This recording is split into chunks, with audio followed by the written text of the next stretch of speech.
Mobile phone চার্জে দেওয়া নিয়ে ৩টি ভুল ধারণা। মোবাইল ফোন ব্যবহারকারীদের প্রতিদিনই নিজের ফোনটিকে চার্জ দিতে হয়। তবে এই চার্জ দেওয়া নিয়ে কিছু ভুল ধারণা আমরা লালন করি বা পালন করি। এটা করলে ফোনের ক্ষতি হবে, ওটা করলে ব্যাটারির সমস্যা হবে ইত্যাদি। কাজেই অযথা ভয় না পেয়ে চলুন জেনে নিই চার্জ দেওয়া নিয়ে ৩টি ভুল ধারণার কথা। ধারণা ১, সারারাত মোবাইলে চার্জ দেওয়া খারাপ। কিছু পুরনো মডেলের মোবাইল ফোন ছাড়া বেশিরভাগ স্মার্টফোন নিজে থেকেই বুঝে নেয় যে তার চার্জ পরিপূর্ণ হয়েছে।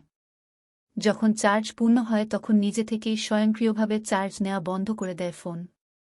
স্মার্টফোনের এই বৈশিষ্ট্যের কারণেই আপনি নিরাপদ। ধারণা ২, সম্পূর্ণ চার্জ শেষ না হওয়া পর্যন্ত নতুনভাবে চার্জ দেওয়া যাবে না। ব্যাটারির চার্জ ফুরিয়ে না গেলে নতুনভাবে চার্জ দেব না, এরকম ধারণা রাখাই উচিত নয়। বরং এরকম মনে করে সম্পূর্ণ চার্জ শেষ করে চার্জ দিলে আপনার মোবাইল ফোনের ক্ষতি হতে পারে। তাই যখন খুশি তখন উপযুক্ত জায়গা পেলে সেখানেই চার্জ দেবেন। ধারণা ৩, ফোন চার্জের সময় তা ব্যবহার করা যাবে না। চার্জের সময় মোবাইল ফোন ব্যবহার করলে বিদ্যুৎস্পৃষ্ট হয়ে মারা যাওয়ার সম্ভাবনা না থাকলেও অনেকে পরামর্শ দেন এটি না করার, যদিও অন্য সব ভুল ধারণার মতো এটিরও কোনো ভিত্তি নেই। তাই চার্জ দিয়ে মোবাইল ফোন ব্যবহার সম্পূর্ণ নিরাপদ, তবে সস্তা চার্জার থেকে সাবধান।